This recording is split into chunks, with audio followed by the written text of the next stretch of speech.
चलिए बढ़ते हैं आज की कहानी की ओर। दोस्तों, भारत में कई ऐसी अजीबोगरीब जगहें हैं जिनको भूता बताया जाता है। इन जगहों के बारे में कहा जाता है कि कभी यहाँ पर कोई आत्मा या फिर चुड़ैल देखी गई है। अक्सर भारत में कई स्थानों पर भूत प्रेतों की चर्चा भी होती है। भारत में एक ऐसा ही अनोखा रेलवे स्टेशन है जहाँ पर 42 सालों तक कोई ट्रेन नहीं रुकी थी। ऐसा इसलिए क्योंकि यहाँ पर लोगों ने अजीबोगरीब गतिविधियाँ देखी थी। आपको शायद इस बात पर यकीन नहीं हो रहा होगा, लेकिन ये पूरी तरह से सच है। पश्चिम बंगाल के पुरुलिया जिले में ये स्टेशन स्थित है जिसका नाम है बेगुन कोडोर। इस रेलवे स्टेशन की शुरुआत साल 1960 में हुई थी, जिसे खुलवान में संथाल की रानी श्रीमती लाचन कुमारी ने अहम भूमिका निभाई थी। कुछ सालों तक तो इस स्टेशन पर सब कुछ ठीक ठाक चलता रहा, लेकिन कुछ समय के बाद यहाँ पर अजीबोगरीब घटनाएं होने लग गईं। तो आइए जानते हैं बेगुन कोडोर नाम के इस भयानक रेलवे स्टेशन की एक ऐसी सच्ची कहानी जिसके इतिहास के पन्नों को पलटने में आज भी लोगों की रूह कांप जाती है। वैसे तो बेगुन कोडोर जैसे रेलवे स्टेशन पर काफी सारे हादसे हुए ही हैं, लेकिन एक हादसा हमारे साथ शेयर करने वाली धीरज भारद्वाज हैं।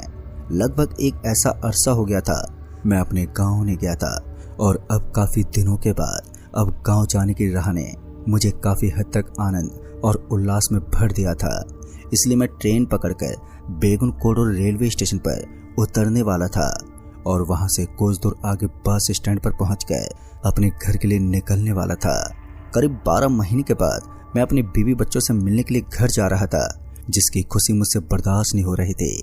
पर मुझे क्या पता था कि आज ये खुशी काफी जल्दी मेरे गम में बदल जाएगी। मैं पहले तो रेलवे स्टेशन पर पहुंचा, तो ट्रेन स्टेशन पर पहुंचने के बाद मैंने टिकट काउंटर से टिकट कटवा ली। टिकट कटवाने के बाद मैं अपनी ट्रेन के इंतजार में इधर उधर भटकने लगा। मुझे इंतजार था कि जल्दी से जल्दी ट्रेन पहुंच जाएगी और उसके बाद मैं जल्दी से ट्रेन में सवार होकर यहाँ से निकल जाऊंगा। काफी देर तक इंतजार करने के बाद ट्रेन स्टेशन पर पहुंची और फिर मैं बेगुन कोडोर रेलवे स्टेशन के लिए निकल गया। रास्ते में करीब 15 या 16 स्टेशन तक तो सब कुछ नॉर्मल रहा, लेकिन उसके बाद धीरे धीरे यात्री लोग नीचे उतरने लगे और कुछ ही टाइम में ट्रेन की बोगी पूरी तरह से खाली हो गई। जिसके अंदर मैं बैठा हुआ था, उस बोगी को इस तरह खाली होता हुआ देखकर मुझे थोड़ा डर तो लग रहा था, लेकिन मैं ट्रेन की एक सीट पर बैठा रहा। अब बस मुझे अपनी मंजिल यानी कि अपने स्टेशन का इंतजार था। फिर कुछ देर के बाद अचानक ही ट्रेन के अंदर एक आदमी दाखिल हुआ, तो मैंने देखा कि वो आदमी चाय वाला था। मैं उस आदमी से चाय लेने ही वाला था कि तभी मैंने देखा कि पीछे की तरफ से मुझे किसी के उबाक लेने की आवाज आ रही थी और फिर मैंने तुरंत ही पीछे अपनी गर्दन घुमाई, तो मैंने देखा कि एक आदमी वहां पर चाय पीते पीते उल्टी कर रहा था। अब ऐसा भी नहीं था कि उसके मुंह से कोई नॉर्मल उल्टी हो रही थी, बल्कि उसके मुंह से मांस के टुकड़े बाहर निकल कर गिर रहे थे। ये सब देखकर मैं बुरी तरह से डर गया था। मैं उस आदमी से बोलने तक की हिम्मत नहीं कर पा रहा था और तभी ट्रेन रुक गई। ट्रेन को इस तरह से रुकता हुआ देखकर जब मैंने बाहर की दिशा में देखा, तो इस बार मैंने देखा कि ट्रेन किसी रेलवे स्टेशन पर रुकी हुई थी और जैसे मैंने उस रेलवे स्टेशन का नाम पढ़ा, तो मैं तुरंत ही उठ खड़ा हुआ। मैंने देखा कि वो बेगुन कोडोर रेलवे स्टेशन ही था। मैंने अपना सामान उठाया और उसके बाद तुरंत ही ट्रेन से नीचे उतरने लगा और इसी बीच मुझे उस आदमी की याद आई जो चाय बेच रहा था, लेकिन वो तो दूसरी दिशा में गया था। जब मैंने उस तरफ मुड़कर देखा तो अब वहां पर कोई नहीं था। फिर जब मैंने उस आदमी की तरफ नजर दौड़ाई जो कुछ देर पहले उल्टी कर रहा था, तो मैंने पाया कि वो आदमी भी मुझे कहीं पर दिखाई नहीं दे रहा था। दोस्तों, उस चाय वाले आदमी को उस ट्रेन के किसी भी कोने में ना पाकर मैं भी तुरंत ही उस ट्रेन से नीचे उतर गया, क्योंकि मैं जानता था कि कुछ न कुछ तो यहाँ पर चल रहा है जिससे मैं अनजान था। फिर उसके बाद जब मैं ट्रेन से नीचे उतरकर इधर उधर देखने लगा, तो मैंने देखा कि आज स्टेशन काफी ज्यादा सुनसान दिख रहा था और ऊपर से यहाँ आसपास में मुझे हल्की फुल्की लाइट के अलावा कुछ और नजर भी नहीं आ रहा था। इसी बीच में स्टेशन से आगे चल दिया। रात काफी हो चुकी थी और मैंने आज से पहले कभी भी इतनी रात को अपने घर का रास्ता तय नहीं किया था, इसलिए मैं थोड़ा सा डरा हुआ था। लेकिन मैं किसी तरह तेज तेज कदम बढ़ाते हुए अपने घर की तरफ जाने लगा। तभी मुझे ऐसा लगा जैसे कि कोई मेरे पीछे पीछे बहुत ही तेजी से चल रहा है।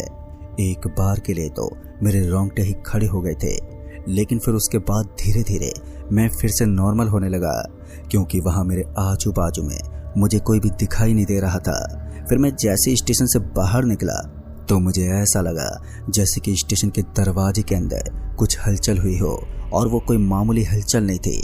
ऐसा लग रहा था जैसे किसी ने उसे पकड़कर एकदम हिला दिया हो। और यही सब देखने के लिए जब मैं एक बार फिर से पीछे की तरफ मुड़ने लगा तो वो दरवाजा अचानक से मेरे माथे से टकरा गया, और माथे से टकराते ही मैं 4-5 कदम पीछे सरक गया और फिर से लड़खड़ाते हुए नीचे गिर पड़ा।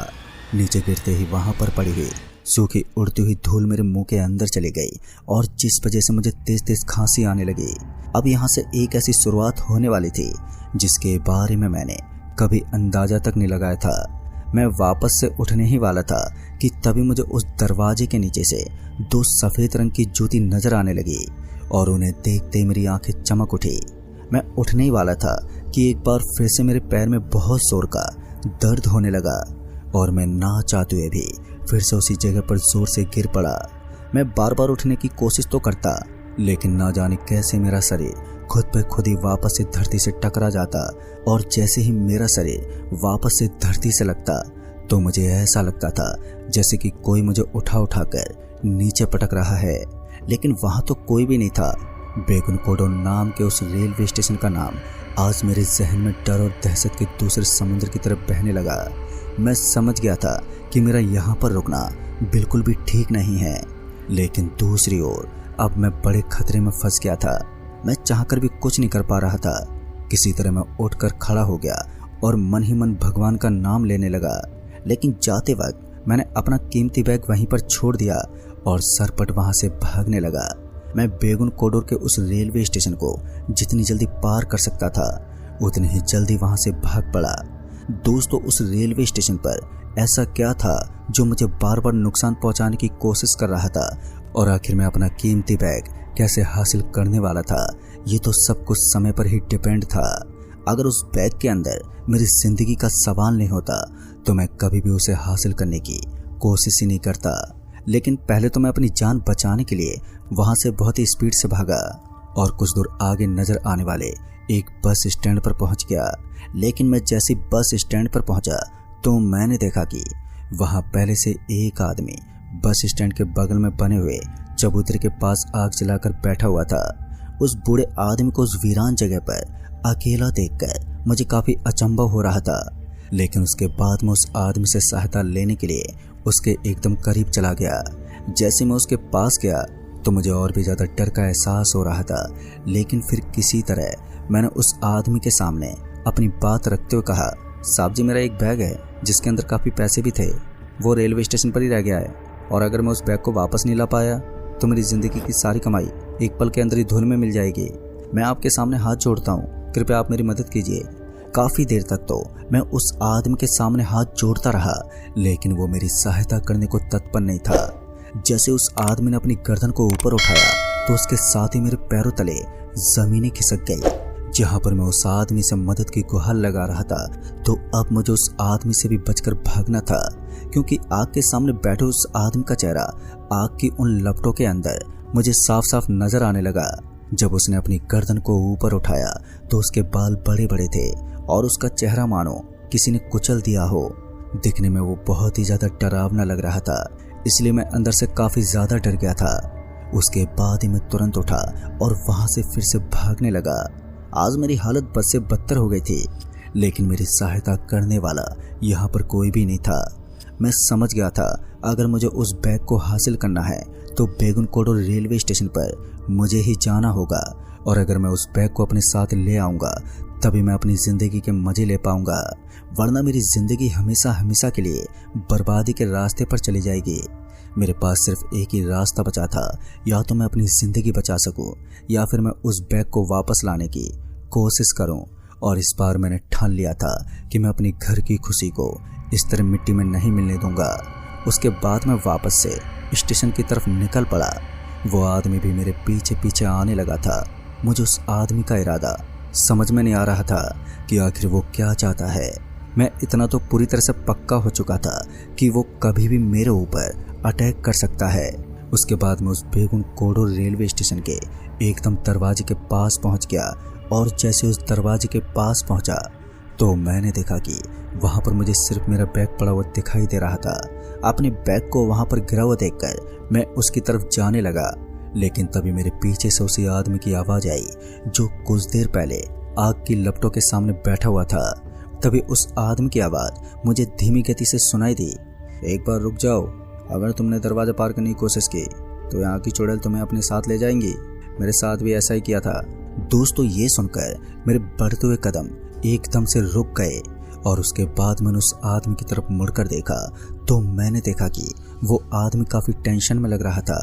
उसके चेहरे को देखकर ये अंदाजा लगाना काफी आसान हो गया था कि उसने भी कुछ तो ऐसा देखा था जो असामान्य ही होगा।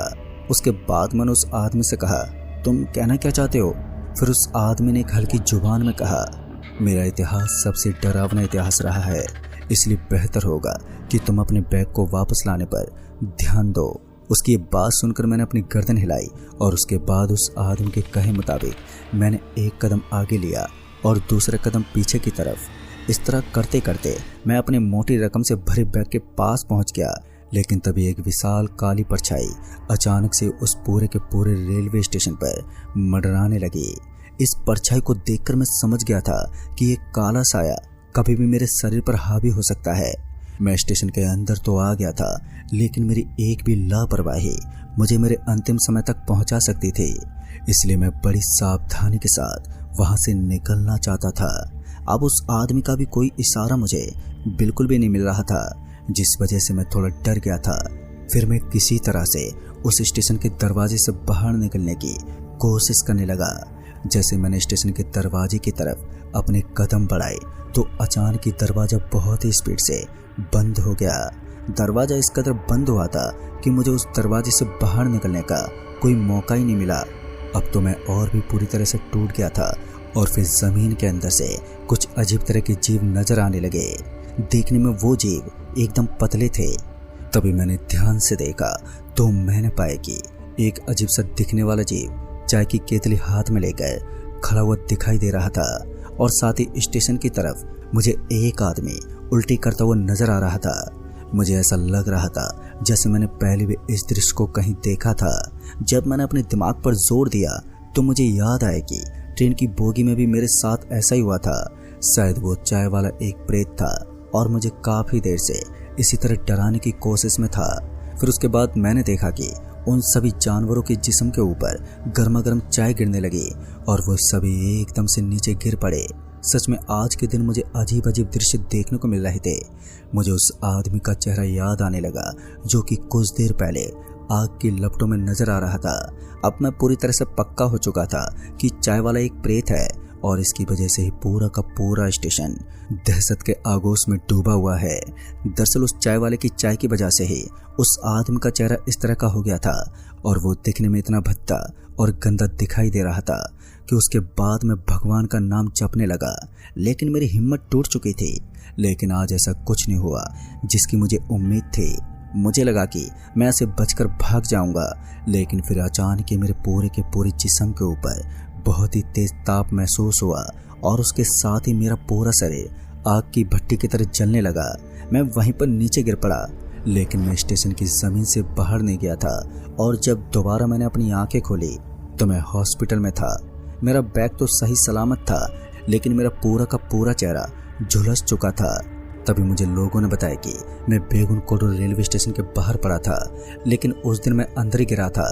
शायद उस आदमी ने मेरी मदद की होगी, वरना मैं जिंदा नहीं होता। लोग बताते हैं कि रात में जो भी उस स्टेशन पर उतरता है वो कभी भी जिंदा नहीं बच पाता। सालों पहले वहां पर एक अजीब किस्सा हुआ था और जब मैंने उन सभी लोगों को उस आदमी के बारे में बताया तो उन्होंने बताया कि उस आदमी की एक भयानक कहानी है। उस आदमी को शुक्रिया अदा करने के बाद भी मुझे ऐसा लग रहा था जैसे मैं उस जंग को जीतने के बाद भी हार गया हूँ, क्योंकि उस हादसे में मैंने अपना चेहरा खराब कर दिया था। कहते हैं कि वहां पर कुछ सालों पहले एक चाय वाला ट्रेन में चाय देने के लिए आता था, लेकिन एक दिन चाय देते देते उससे कुछ मिस्टेक हो गई और फिर एक आदमी के साथ उसका झगड़ा हुआ। बेगुन कोडो रेलवे स्टेशन पर उस आदमी को पीट पीट कर मार दिया गया और उसके बाद ट्रेन से नीचे फेंक दिया, जिस वजह से उसकी मौत हो गई।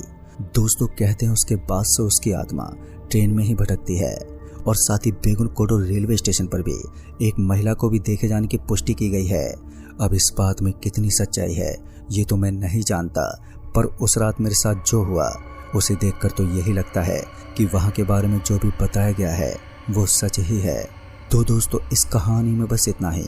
कहानी आपको पसंद आई हो तो वीडियो को लाइक शेयर जरूर कर दें और साथ ही हमें नीचे कमेंट बॉक्स में जरूर जल्द ही मिलूंगा ऐसी एक और नई कहानी के साथ। तब तक के लिए बाय एंड टेक केयर।